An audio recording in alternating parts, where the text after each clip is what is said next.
नमस्कार, मी पंजाब तक हवामान अभ्यासक मुक्काम पोस्ट गोगळी धामणगाव तालुका शिरूर जिल्हा. मी आहे परभणी गंगाखेड रोडवर.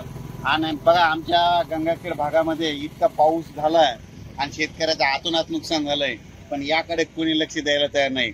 म्हणून परत एक ह्या शेतकऱ्याला कोणी लक्ष देत नाही, म्हणून कमीत कमी म्हटलं आपण तरी शेतकऱ्याला काहीतरी म्हणजे दिलासादायक बातमी द्यावत म्हणून सांगतो. तर खरं पाहिलं तर या गंगाखेड परभणी रोडवरचे इतका पाऊस झाला, इतका पाऊस, 1 महिना सारखा पाऊस पडायलाय.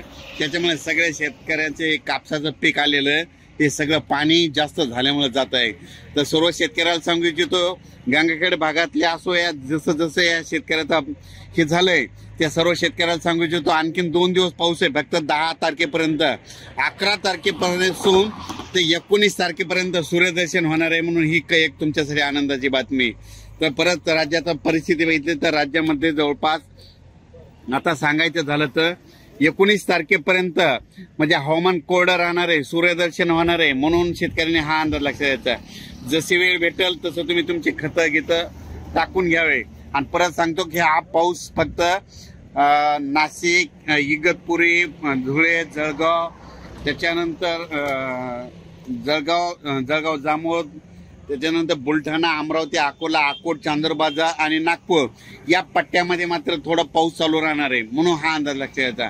पण राज्यामध्ये मराठवाड्यामध्ये मात्र 11 ऑगस्ट पासून ते 19 ऑगस्ट पर्यंत चांगलं कडक सूर्यदर्शन होणार आहे. म्हणून शेतकऱ्यांनी हा अंदाज लक्षात घ्यायचा. त्याच्यानंतर सर्व शेतकऱ्याला सांगू इच्छितो, त्याच्यानंतर सूर्यदर्शन पश्चिम महाराष्ट्रात देखील होणार आहे, मराठवाड्यात देखील होणार आहे. म्हणून हा अंदाज म्हणजे सूर्यदर्शन कोणत्या कोणत्या जिल्ह्यात होणार आहे ते एक तुम्हाला सांगतो.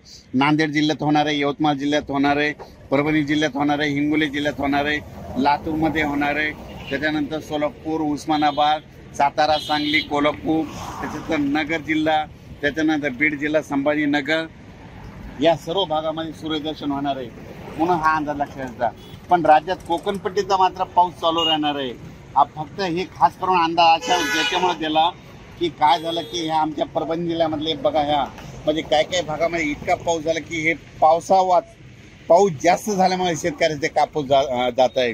म्हणून हे खास करून अंदाज देत आहे. अचानक वातावरणात बदल झाला तर लगेच एक मेसेज दिला जाईल.